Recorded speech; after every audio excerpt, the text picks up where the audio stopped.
আমার প্রিয় দেশবাসী, নমস্কার। মন কি বাতে আবার একবার কথা হবে দেশের সাফল্য, দেশবাসীর অভিজ্ঞতা নিয়ে। গত কয়েক সপ্তাহে স্পোর্টস, সায়েন্স, সংস্কৃতি ইত্যাদি অনেক বিষয়ে এমন কিছু ঘটনা ঘটেছে যার জন্য প্রত্যেক ভারতবাসী গর্বিত। অতি সম্প্রতি শুভ্রাংশু শুক্লার মহাকাশ থেকে প্রত্যাবর্তন নিয়ে দেশে জোরদার আলোচনা হয়েছে। যখন শুভ্রাংশু সুরক্ষিতভাবে পৃথিবীতে অবতরণ করেছেন, লোকজন উৎসাহে ফেটে পড়েছে।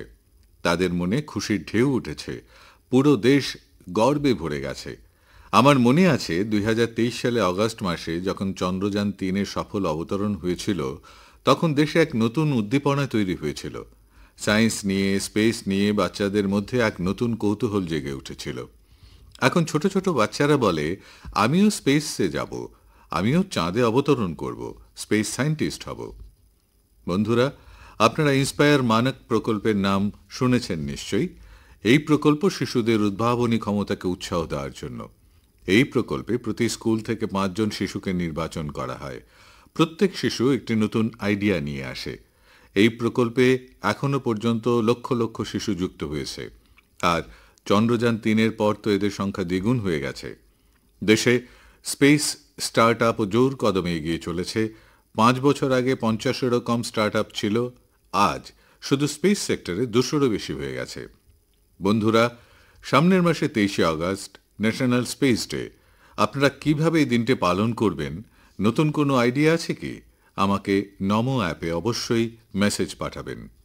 বন্ধুরা, একবিংশ শতাব্দীতে ভারত আজ সায়েন্সে এক নতুন উৎসাহের সঙ্গে এগিয়ে চলেছে। কিছুদিন আগে আমাদের ছাত্র ইন্টারন্যাশনাল কেমিস্ট্রি অলিম্পিয়াডে মেডেল জিতেছে। দেবেশ পঙ্কজ, সন্দীপ কুচি, দেবদত্ত প্রিয়দর্শী আর উজ্জ্বল কেশরী, এই 4 জন ভারতের নাম উজ্জ্বল করেছে। গণিতের জগতে ভারত নিজের পরিচয় আরও মজবুত করেছে।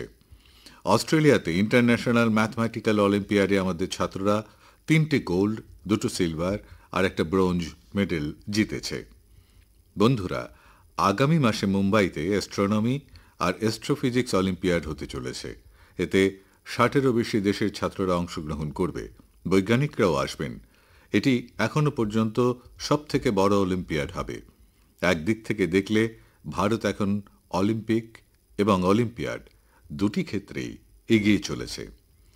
আমার প্রিয় দেশবাসী, ইউনেস্কোর একটি খবর এসেছে যা আমাদের সবাইকে গর্বিত করবে। ইউনেস্কো 12টি মারাঠা দুর্গকে ওয়ার্ল্ড হেরিটেজ সাইটের মর্যাদা দিয়েছে। এর মধ্যে 11টা দুর্গ মহারাষ্ট্রে আর একটি দুর্গ তামিলনাড়ুতে। প্রতিটি দুর্গের সঙ্গে ইতিহাসের এক এক অধ্যায় জুড়ে আছে। প্রতিটি পাথর এক ঐতিহাসিক ঘটনার সাক্ষী। সালহার দুর্গয় মুঘলদের পরাজয় হয়েছিল। শিবনেরি দুর্গয় ছত্রপতি শিবাজী মহারাজের জন্ম হয়েছিল, এমন দুর্গ যা কিনা শত্রুরা জয় করতে পারে না। খানদেবী দুর্গ সমুদ্রের মাঝে তৈরি এক চমকপ্রদ দুর্গ। শত্রুরা তাঁকে রুখে দিতে চেয়েছিল, কিন্তু শিবাজী মহারাজ অসম্ভবকে সম্ভব করে দেখিয়ে দিয়েছিলেন। প্রতাপগড় দুর্গ, যেখানে আফজল খানকে পরাজিত করা হয়েছিল, ওই দুর্গের দেয়ালে আজও সেই কাহিনীর প্রতিধ্বনি শোনা যায়। বিজয় দুর্গে, যেখানে গোপন সুড়ঙ্গও ছিল, সেখানে ছত্রপতি শিবাজী মহারাজের দূরদর্শিতার প্রমাণ পাওয়া যায়। আমি কিছুদিন আগে রায়গড়ে গিয়েছিলাম। ছত্রপতি শিবাজী মহারাজের মূর্তির সামনে আমি মাথা নত করেছিলাম। এ অনুভূতি সারা জীবন আমার সঙ্গে থাকবে। বন্ধুরা, দেশের অন্য জায়গাতেও এমন চমকপ্রদ দুর্গ আছে যা অসংখ্য আক্রমণ সহ্য করেছে, প্রতিকূল আবহাওয়া মোকাবেলা করেছে, কিন্তু কখনো আত্মসম্মান বিসর্জন দেয়নি। রাজস্থানের চিতরগড়ের দুর্গ, কুম্ভলগড় দুর্গ, রণথম্বর দুর্গ, আমের দুর্গ, জয়সলমীরের দুর্গ তো বিশ্ববিখ্যাত। কর্ণাটকের গুলবার্গার দুর্গও অনেক বড়। চিত্রদুর্গের দুর্গের ব্যাপ্তিও আপনাকে কৌতূহলী করে তুলবে। ওই সময়ে এত বড় দুর্গ কিভাবে তৈরি হয়েছিল? বন্ধুরা, উত্তরপ্রদেশের বান্দায় আছে কালিঞ্জের দুর্গ। মোহাম্মদ গজনবী অনেকবার এই দুর্গ হামলা করেও প্রতিবার ব্যর্থ হয়েছিল। বুন্দেলখণ্ডে এরকম বেশ কিছু দুর্গ আছে।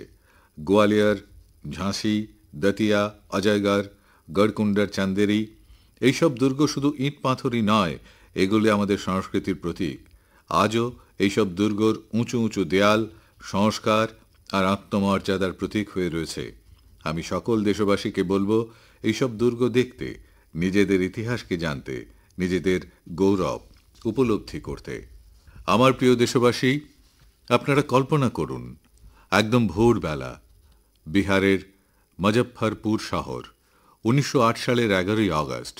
প্রতিটা রাস্তা, প্রতিটা চৌরাস্তা, সমস্ত কোলাহল ওই সময় স্তব্ধ হয়ে গিয়েছিল। জনসাধারণের চোখে ছিল অশ্রু, কিন্তু হৃদয়ে জ্বলছিল আগুন। লোকজন ঘিরে রেখেছিল জেলখানা, যেখানে 18 বছরের এক যুবক ইংরেজদের বিরুদ্ধে নিজের দেশপ্রেম ব্যক্ত করার মূল্য দিচ্ছিল। জেলের ভিতর ইংরেজ অফিসাররা এক যুবককে ফাঁসি দেওয়ার প্রস্তুতি নিচ্ছিল। সেই যুবকের চোখে মুখে ভয় ছিল না, বরং তা গর্বে ভরা ছিল। সেই গর্ব যা দেশের জন্য প্রাণ উৎসর্গীকারীদের হয়। সেই বীর, সেই সাহসী যুবক ছিলেন ক্ষুদিরাম বসু। মাত্র 18 বছর বয়সে তিনি সেই সাহস দেখিয়েছিলেন যা সারা দেশকে নাড়িয়ে দিয়েছিল। তখন খবরের কাগজগুলো লিখেছিল, ক্ষুদিরাম বসু যখন ফাঁসির দড়ির দিকে এগিয়ে গেলেন, তখন তাঁর মুখে ছিল হাসি। এমনই অগণিত বলিদানের পর, শত শত বছরের তপস্যার পর আমরা স্বাধীনতা লাভ করেছিলাম। দেশপ্রেমীরা তাদের রক্ত দিয়ে স্বাধীনতা আন্দোলনকে সিঞ্চিত করেছিল। বন্ধুরা, আগস্ট মাস এই কারণেই বিপ্লবের মাস। 1 আগস্ট লোকমান্য বাল গঙ্গাধর তিলকের প্রয়াণ দিবস। এই মাসেই 8 আগস্ট গান্ধীজির নেতৃত্বে ভারত ছাড়ো আন্দোলন শুরু হয়েছিল। তারপর আসে 15 আগস্ট, আমাদের স্বাধীনতা দিবস। আমরা আমাদের স্বাধীনতা সংগ্রামীদের স্মরণ করি, তাদের থেকে প্রেরণা পাই। কিন্তু বন্ধুরা, আমাদের স্বাধীনতার সঙ্গে দেশের বিভাজনের যন্ত্রণাও জড়িয়ে আছে। তাই আমরা 14 আগস্টকে বিভাজন বিভীষিকা স্মৃতি দিবস হিসেবে পালন করি। আমার প্রিয় দেশবাসী, 7 আগস্ট 1905 সালে আরও একটি বিপ্লবের সূচনা হয়েছিল। স্বদেশী আন্দোলন স্থানীয় পণ্য এবং বিশেষ করে হ্যান্ডলুমকে এক নতুন শক্তি দিয়েছিল। এই স্মৃতিতে দেশ প্রতি বছর 7 আগস্ট ন্যাশনাল হ্যান্ডলুম ডে উদযাপন করে।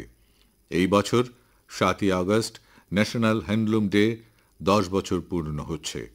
স্বাধীনতার লড়াইয়ের সময় যেমন আমাদের খাদি স্বাধীনতা আন্দোলনকে নতুন শক্তি দিয়েছিল, তেমনি আজ যখন দেশ বিকশিত ভারত হওয়ার লক্ষ্যে এগিয়ে চলেছে, তখন টেক্সটাইল সেক্টর দেশের শক্তি হয়ে উঠছে। এই 10 বছরে দেশের পৃথক পৃথক অংশে এই সেক্টরের সঙ্গে যুক্ত লক্ষ লক্ষ মানুষ সাফল্যের অনেক কাহিনী রচনা করেছেন। মহারাষ্ট্রের পৈঠন গ্রামের কবিতা ধবলে আগে একটা ছোট্ট ঘরে কাজ করতেন। না ছিল জায়গা, না ছিল সুবিধে। সরকার থেকে সাহায্য পেলেন, আর এখন তার দক্ষতা ডানা মেলেছে। তিনি 3 গুণ বেশি আয় করছেন। নিজেই নিজের তৈরি পৈঠনি শাড়ি বিক্রি করছেন। ওড়িশার ময়ূরভঞ্জেও সাফল্যের এমন কাহিনী আছে। এখানে 650 জনেরও বেশি জনজাতি মহিলা সাঁওতালি শাড়িকে আবার পুনরুজ্জীবিত করেছেন। এখন এই মহিলারা প্রতি মাসে হাজার হাজার টাকা আয় করছেন। এরা শুধু কাপড় তৈরি করছেন না, নিজেদের পরিচয় তৈরি করছেন। বিহারের নালন্দা থেকে নবীন কুমারের কৃতিত্ব প্রেরণাদায়ক। তাঁর পরিবার বংশ পরম্পরায় এই কাজের সঙ্গে যুক্ত। তার সবচেয়ে ভালো দিক হল তাঁর পরিবার এখন এই ফিল্ডে আধুনিকতার সংমিশ্রণ ঘটিয়েছে। এখন তার ছেলেমেয়েরা হ্যান্ডলুম টেকনোলজিতে পড়াশোনা করছে, বড় বড় ব্র্যান্ডে কাজ করছে। এই পরিবর্তন শুধু একটি পরিবারের নয়, এটি আশেপাশের অনেক পরিবারকে এগিয়ে নিয়ে যাচ্ছে। বন্ধুরা, ভারতের টেক্সটাইল কেবল একটি সেক্টর নয়, এটা আমাদের সাংস্কৃতিক বৈচিত্র্যের একটা দৃষ্টান্ত। আজ টেক্সটাইল এবং অ্যাপারেল মার্কেট খুব দ্রুততার সঙ্গে বৃদ্ধি পাচ্ছে, এবং এই প্রগতির সবথেকে সুন্দর দিক হল গ্রামের মহিলারা, শহরের ডিজাইনাররা, অভিজ্ঞ বস্ত্রবয়ন শিল্পীরা এবং স্টার্ট আপ শুরু করা আমাদের যুবরা সকলে মিলে একসঙ্গে এটিকে এগিয়ে নিয়ে চলেছেন। এখন ভারতে 3000-এরও বেশি টেক্সটাইল স্টার্ট আপ কার্যরত রয়েছে। অনেক স্টার্ট আপ ভারতের হ্যান্ডলুম শিল্পের পরিচয়কে বিশ্বমঞ্চে একটা নতুন উচ্চতায় নিয়ে গেছে। বন্ধুরা, 2047 সালে বিকশিত ভারতের লক্ষ্যপথ স্বনির্ভরতার ভাবনাকে পাথেয় করে এগিয়ে চলেছে, এবং আত্মনির্ভর ভারতের সবচেয়ে বড় ভিত্তি হল ভোকাল ফর লোকাল। যা যা ভারতে তৈরি হয়েছে, যেগুলো বানাতে গিয়ে ভারতীয়দের ঘাম ঝরেছে, সেগুলোই কিনুন, সেগুলোই বিক্রি করুন। এটাই আমাদের অঙ্গীকার হওয়া উচিত। আমার প্রিয় দেশবাসী, ভারতের বৈচিত্র্যের সবচেয়ে সুন্দর প্রতিচ্ছবি দেখা যায় লোকগীতি এবং ঐতিহ্যে, আর তারই একটা অংশ হল আমাদের ভজন এবং কীর্তন। কিন্তু আপনি কি কখনো এরকম শুনেছেন যে কীর্তনের মধ্য দিয়ে দাবানল সম্পর্কে মানুষকে সচেতন করা হয়? আপনাদের হয়তো বিশ্বাস হবে না, কিন্তু ওড়িশার কেওনঝর জেলায় এমনই এক অভূতপূর্ব কাজ হচ্ছে। এখানে রাধা কৃষ্ণ সংকীর্তন মণ্ডলী নামের একটি দল আছে। ভক্তির সঙ্গে সঙ্গে এই দলটি এখন পরিবেশ সংরক্ষণের নামগানও করছে। এ উদ্যোগের অনুপ্রেরণা প্রমীলা প্রধানজি। অরণ্য ও পরিবেশ রক্ষার জন্য তিনি প্রচলিত গানগুলোয় নতুন কথা ও নতুন ভাবনা জুড়েছেন। তার দল গ্রামে গ্রামে যাচ্ছে, গানের মধ্য দিয়ে মানুষকে বোঝাচ্ছে যে জঙ্গলে আগুন লাগলে কতটা ক্ষতি হয়। এই দৃষ্টান্ত আমাদের স্মরণ করিয়ে দেয় যে আমাদের লোক ঐতিহ্য কেবল অতীতেই সীমাবদ্ধ নয়, এগুলোর মধ্যে আজও সমাজকে পথ দেখানোর শক্তি আছে। আমার প্রিয় দেশবাসী, ভারতের সংস্কৃতির জন্য অত্যন্ত গুরুত্বপূর্ণ বিষয় আমাদের উৎসব এবং ঐতিহ্য। কিন্তু আমাদের এই সংস্কৃতির আরও একটি প্রাণোচ্ছল দিক আছে। সেটি হল আমাদের বর্তমান, আমাদের ইতিহাসকে নথিবদ্ধ করতে থাকা। সেই জ্ঞানই আমাদের আসল শক্তি, যা শত শত বছর ধরে পুঁথি পাণ্ডুলিপির মধ্য দিয়ে সংরক্ষিত করা হয়েছে। এই পুঁথি পাণ্ডুলিপিগুলোর মধ্যে রয়েছে বিজ্ঞান, রয়েছে চিকিৎসা পদ্ধতি, সঙ্গীত, দর্শন এবং সবচেয়ে বড় কথা হল সেই চিন্তাদর্শ রয়েছে যা মানবতার ভবিষ্যৎকে আরও উজ্জ্বল করে তুলতে পারে। বন্ধুরা, এই অসামান্য জ্ঞান এবং এই ঐতিহ্যের সংরক্ষণ করা আমাদের কর্তব্য। আমাদের দেশে প্রত্যেক যুগেই এমন কিছু মানুষ জন্মেছেন যারা এটাকে নিজেদের সাধনা করে তোলেন। অনুপ্রাণিত করার মতো এমনই একজন ব্যক্তিত্ব হলেন তামিলনাড়ুর থাঞ্জাভুর জেলার মণিমারঞ্জি। তাঁর মনে হয়েছিল যে বর্তমান প্রজন্ম যদি তামিল পাণ্ডুলিপি পড়তে না শেখে, তাহলে আগামী দিনে এই মহামূল্যবান ঐতিহ্য হারিয়ে যাবে। সেজন্য তিনি সান্ধ্যকালীন ক্লাস শুরু করেন। ছাত্র, চাকুরিজীবী, যুবক যুবতী, গবেষক সকলেই সেখানে গিয়ে শিখতে শুরু করলেন। মণিমারঞ্জি সকলকে তামিল সুবদিয়াল অর্থাৎ তালপাতার পুঁথি পড়তে এবং পাঠোদ্ধারের নিয়ম কি তা শিখিয়েছেন। আজ ওর প্রচেষ্টায় অনেক ছাত্রছাত্রীরা এই ক্ষেত্রে দক্ষ হয়ে উঠেছেন। কয়েকজন ছাত্রছাত্রী তো এই পাণ্ডুলিপির উপর ভিত্তি করে প্রথাগত চিকিৎসা পদ্ধতির বিষয়ে গবেষণাও শুরু করে দিয়েছেন। বন্ধুরা, ভাবুন, যদি এমন প্রচেষ্টা সমগ্র দেশ জুড়ে হয়, তাহলে আমাদের প্রাচীন বিদ্যা শুধুমাত্র চার দেয়ালেই সীমাবদ্ধ থাকবে না, তা নতুন প্রজন্মের চেতনার অংশ হয়ে উঠবে। এই ভাবনা অনুপ্রাণিত হয়ে ভারত সরকার এই বছর বাজেটে একটি ঐতিহাসিক উদ্যোগের কথা ঘোষণা করেছে, জ্ঞান ভারতম মিশন। এই প্রকল্পের আওতায় প্রাচীন পাণ্ডুলিপিগুলো ডিজিটাইজড করা হবে। তারপর একটি ন্যাশনাল ডিজিটাল রিপোজিটরি গড়ে তোলা হবে। সেখানে সমগ্র বিশ্বের শিক্ষার্থী, গবেষক ভারতের জ্ঞান ঐতিহ্যের সঙ্গে যুক্ত হতে পারবে। আমারও আপনাদের সকলের কাছে অনুরোধ, যদি আপনারা এমন কোনো প্রচেষ্টার সঙ্গে যুক্ত থাকেন অথবা যুক্ত হতে চান, তাহলে মাইগভ অথবা সংস্কৃতি মন্ত্রকের সঙ্গে অবশ্যই যোগাযোগ করুন। কারণ এগুলো শুধুমাত্র পাণ্ডুলিপি নয়, এগুলো ভারতের অন্তরাত্মার সেই অধ্যায় যা সম্বন্ধে আমাদের আগামী প্রজন্মকে জানাতে হবে। আমার প্রিয় দেশবাসী, যদি আপনাদের জিজ্ঞেস করা হয় যে আপনাদের আশেপাশে কত ধরনের পাখি আছে, তাহলে আপনারা কি বলবেন? হয়তো এটাই যে ৫-৬টা পাখি তো রোজই আমার চোখে পড়ে, কিন্তু কিছু চেনা পরিচিত, কিছু অজানা। আমাদের আশেপাশে কোন কোন প্রজাতির পাখি আছে এটা জানাও খুব আকর্ষণীয় একটা বিষয়। সম্প্রতি এরকমই একটা অসাধারণ প্রচেষ্টা করা হয়েছে। জায়গাটা হলো আসামের কাজিরাঙ্গা জাতীয় উদ্যান। এমনিতে এই এলাকা এখানকার গন্ডারদের জন্য বিখ্যাত, কিন্তু এইসব আলোচনার বিষয় হলো সেখানে তৃণভূমি আর সেখানে বসবাসকারী পাখি। এখানে প্রথমবার গ্রাসল্যান্ড বার্ড সেন্সাস হয়েছে। আপনারা জেনে খুশি হবেন, এই সেন্সাসের ফলে ৮০-এরও বেশি পাখিদের প্রজাতির সন্ধান পাওয়া গেছে। এতে অনেক দুর্লভ প্রজাতির পাখিও অন্তর্ভুক্ত। আপনারা ভাবছেন এত পাখির সন্ধান কিভাবে পাওয়া গেল? এক্ষেত্রে বাজিমাত করেছে প্রযুক্তি। সেন্সাসের টিম পাখির ডাক রেকর্ড করা যন্ত্র লাগিয়েছিল। তারপর কম্পিউটার সেই ডাক বিশ্লেষণ করে এআই এর সাহায্য নেয়। শুধু ডাকের মাধ্যমেই পাখিদের চেনা গেছে, তাও তাদেরকে বিরক্ত না করে। ভাবুন, যখন প্রযুক্তি এবং সংবেদনশীলতার মেলবন্ধন ঘটে, তখন প্রকৃতিকে গভীরভাবে বোঝা কতটা সহজ হয়ে ওঠে। আমাদের এরকম প্রচেষ্টাকে আরও উৎসাহ দেওয়া উচিত, যাতে আমরা আমাদের জীববৈচিত্র্যের সঙ্গে পরিচিত হতে পারি ও ভবিষ্যৎ প্রজন্মকেও এর সঙ্গে যুক্ত করতে পারি। আমার প্রিয় দেশবাসী, অন্ধকার যেখানে সব থেকে বেশি ঘনায়, কখনো কখনো আলো সেখান থেকেই উৎসারিত হয়। এরকম একটা উদাহরণ হল ঝাড়খণ্ডের গুমলা জেলা। একটা সময় ছিল যখন এটি মাওবাদী হিংসার জন্য কুখ্যাত ছিল। বাসিয়া ব্লকের গ্রাম জনশূন্য হয়ে যাচ্ছিল। মানুষ ভয়ে ভয়ে বেঁচে থাকত। রোজগারের কোনো আশা ছিল না, জমি ফাঁকা পড়েছিল এবং যুবক যুবতীরা পালিয়ে যাচ্ছিল। কিন্তু তারপর ধীরে ধীরে শান্ত সুস্থির পরিবর্তনের সূত্রপাত হয়। ওমপ্রকাশ সাহু নামের এক যুবক হিংসার পথ ছেড়ে দেয়। তিনি মাছ চাষ শুরু করেন। তারপর নিজের মতো অনেক বন্ধুদেরও এই কাজের জন্য অনুপ্রাণিত করেন। তার এই প্রচেষ্টার ফলও পাওয়া গেল। যারা একসময় অস্ত্র হাতে তুলে নিয়েছিলেন, তারাই এখন মাছ ধরার জাল হাতে তুলে নিয়েছেন। বন্ধুরা, ওমপ্রকাশ সাহুর এই সূচনা সহজ ছিল না। বিরোধিতা হয়, তাকে হুমকি দেওয়া হয়, কিন্তু তার মনোবল ভাঙেনি।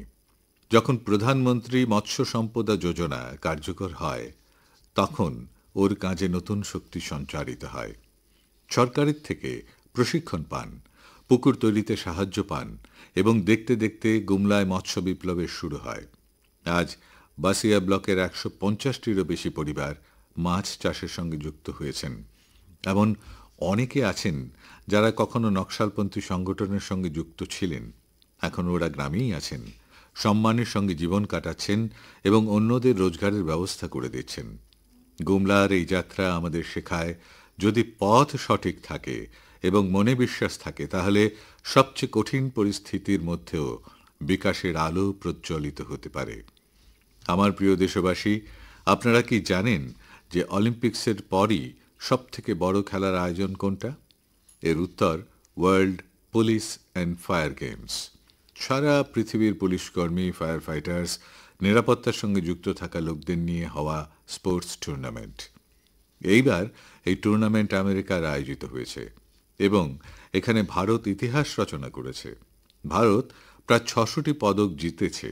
71টি দেশের মধ্যে আমরা প্রথম 3-এর মধ্যে স্থান দখল করেছি। এই ঊর্ধ্বধারীদের পরিশ্রম সফল হয়েছে, যারা দিনরাত দেশের জন্য সেবায় নিবেদিত।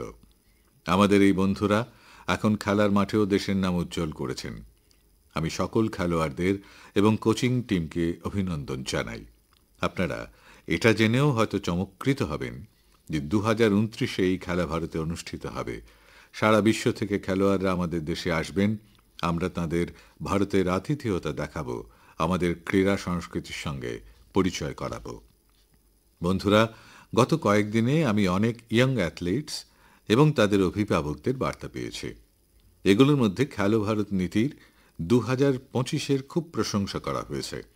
এই নীতির লক্ষ্য স্পষ্ট, ভারতকে স্পোর্টিং সুপার পাওয়ার বানানো। গ্রামবাসী, দরিদ্র মানুষজন এবং মেয়েরা এই নীতির আওতায় অগ্রাধিকার পাবেন। খেলাধুলাকে স্কুল এবং কলেজ তাদের দৈনন্দিন জীবনের অংশ করে তুলবে। খেলাধুলা সংক্রান্ত স্টার্টস আপ, তা সে স্পোর্টস ম্যানেজমেন্ট হোক বা ম্যানুফ্যাকচারিংয়ের সঙ্গে যুক্ত হোক, তাদের সব রকমভাবে সাহায্য করা হবে।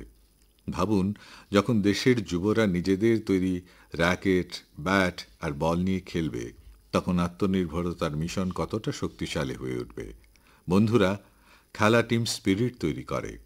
এটা ফিটনেস, আত্মবিশ্বাস এবং একটি শক্তিশালী ভারত গড়ার পথ। তাই মনের আনন্দে খেলাধুলা করুন ও ভালো থাকুন। আমার প্রিয় দেশবাসী, কিছু মানুষের কাছে কখনো কখনো কোনো কাজ অসম্ভব বলে মনে হয়। তারা ভাবেন, এটা কি আদৌ সম্ভব? কিন্তু যখন দেশ একটি চিন্তায় ঐক্যবদ্ধ হয়, তখন অসম্ভবও সম্ভব হয়ে যায়। স্বচ্ছ ভারত মিশনের সবচেয়ে বড় উদাহরণ। শীঘ্রই এই মিশনের 11 বছর পূর্ণ হবে, কিন্তু এর শক্তি এবং এর প্রয়োজন আজও তেমনিই রয়েছে। তাই 11 বছরে স্বচ্ছ ভারত মিশন এক জন আন্দোলন হয়ে উঠেছে, যা মানুষ নিজের কর্তব্য বলে মনে করেন, এবং এটাই প্রকৃত জন অংশগ্রহণ। বন্ধুরা, প্রতি বছর হয়ে চলা স্বচ্ছতা নিরীক্ষণ এই ভাবনাকে আরও বেশি উদ্বুদ্ধ করেছে। এই বছর 4,500-রও বেশি শহর এবং শহরতলি এর সঙ্গে যুক্ত হয়েছে। 15 কোটি বেশি মানুষ এতে অংশগ্রহণ করেছে, যেটা কোনো সামান্য সংখ্যা নয়। এটা স্বচ্ছ ভারতের কণ্ঠস্বর। বন্ধুরা, প্রতি বছর হয়ে চলা স্বচ্ছতা নিরীক্ষণ এই ভাবনাকে আরও বেশি উদ্বুদ্ধ করেছে। এই বছর দেশের 4,500-রও বেশি শহর এবং শহরতলি এর সঙ্গে যুক্ত হয়েছে। 15 কোটিরও বেশি মানুষ এতে অংশগ্রহণ করেছে, যেটা কোনো সামান্য সংখ্যা নয়। এটা স্বচ্ছ ভারতের কণ্ঠস্বর। বন্ধুরা, স্বচ্ছতা নিয়ে আমাদের শহর ও শহরতলি নিজেদের প্রয়োজন এবং পরিবেশ অনুযায়ী আলাদা আলাদা পদ্ধতিতে কাজ করছে। আর এর প্রভাব শুধুমাত্র এই শহরগুলির মধ্যে সীমিত নেই, পুরো দেশ এই পদ্ধতি অবলম্বন করছে। উত্তরাখণ্ডে কীর্তিনগরে মানুষরা পাহাড়ে ওয়েস্ট ম্যানেজমেন্টের নতুন নজির স্থাপন করেছেন। একইভাবে মঙ্গালুরুতে প্রযুক্তির মাধ্যমে অর্গানিক ওয়েস্ট ম্যানেজমেন্টের কাজ শুরু হয়েছে। অরুণাচলে রোয়িং বলে একটা ছোট্ট শহর আছে। একটা সময় ছিল যখন এই অঞ্চলের মানুষদের সুস্বাস্থ্য রক্ষার জন্য ওয়েস্ট ম্যানেজমেন্ট অনেক বড় চ্যালেঞ্জ ছিল। এখানকার মানুষেরা এই সমস্যা সমাধানের দায়িত্ব নিয়েছেন। গ্রিন রোয়িং ইনিশিয়েটিভ শুরু হয়েছে এবং রিসাইকেল ওয়েস্ট থেকে একটা সম্পূর্ণ পার্ক বানানো হয়েছে। একইভাবে কারাডে বিজয়ওয়াড়াতে ওয়াটার ম্যানেজমেন্টের অনেক নতুন উদাহরণ তৈরি করেছে। আহমেদাবাদে রিভার ফ্রন্টের স্বচ্ছ অভিযান প্রত্যেকের দৃষ্টি আকর্ষণ করেছে। বন্ধুরা, ভূপালের একটা টিমের নাম ইতিবাচক ভাবনা। এতে 2000 জন মহিলা আছেন। এরা শুধু সাফাই করেন তা নয়, ভাবনারও বদল ঘটান। একসঙ্গে মিলে 17টি পার্ক পরিষ্কার করা, কাপড়ের থলে বিলি করা, এদের প্রতিটি পদক্ষেপে একটি করে বার্তা থাকে। এইরকম প্রচেষ্টার কারণেই ভূপাল শহর এখন স্বচ্ছতা নিরীক্ষণে অনেক এগিয়ে গেছে। লখনৌর গোমতী নদী টিমের কথাও বলা জরুরি। 10 বছর ধরে প্রতি রবিবার অক্লান্তভাবে না থেমে এই টিমের সদস্যরা স্বচ্ছতার কাজে নিয়োজিত। ছত্তিশগড়ের বিলহার উদাহরণও বেশ চমৎকার। এখানে মহিলাদের ওয়েস্ট ম্যানেজমেন্ট নিয়ে প্রশিক্ষণ দেওয়া হয়েছে, আর ওরা সকলে মিলে শহরের চিত্রটাই বদলে দিয়েছে। গোয়ার পানাজি শহরের দৃষ্টান্ত প্রেরণাদায়ক। সেখানে বর্জ্য পদার্থকে 16 রকম ক্যাটাগরিতে ভাগ করা হয়েছে এবং এর নেতৃত্ব মহিলারাই দিচ্ছে। পানাজি তো রাষ্ট্রপতি পুরস্কারও পেয়েছে। বন্ধুরা, স্বচ্ছতা কোনো নির্দিষ্ট সময়ে বা কোনো একটা নির্দিষ্ট দিনের কাজ নয়। যখন আমরা প্রত্যেক বছরে প্রতিদিন প্রতি মুহূর্তে স্বচ্ছতাকে গুরুত্ব দেব, তখনই দেশ স্বচ্ছ থাকবে। বন্ধুরা, শ্রাবণের বাড়িধারার মাঝে দেশ আরও একবার উৎসবের রোশনাইতে সাজতে চলেছে। আজ হরিয়ালি তীজ, তারপর নাগপঞ্চমী এবং রাখি বন্ধন, এরপর জন্মাষ্টমী, আমাদের দুষ্টু গোপালের জন্মোৎসব। এইসব পূজা পার্বণ আমাদের ভাবনার সঙ্গে জুড়ে রয়েছে। এই উৎসব আমাদের প্রকৃতির সঙ্গে সংযোগ এবং ভারসাম্য বজায় রাখার বার্তা দেয়। আপনাদের সকলকে এই পূজা পার্বণের অনেক অনেক শুভেচ্ছা। আমার প্রিয় বন্ধুরা, নিজেদের চিন্তা ভাবনা অনুভূতি ভাগ করতে থাকুন। আগামী মাসে আবার কথা হবে দেশবাসী কিছু নতুন অভিজ্ঞতা এবং অনুপ্রেরণার কাহিনী নিয়ে। নিজেদের খেয়াল রাখুন। অনেক অনেক ধন্যবাদ।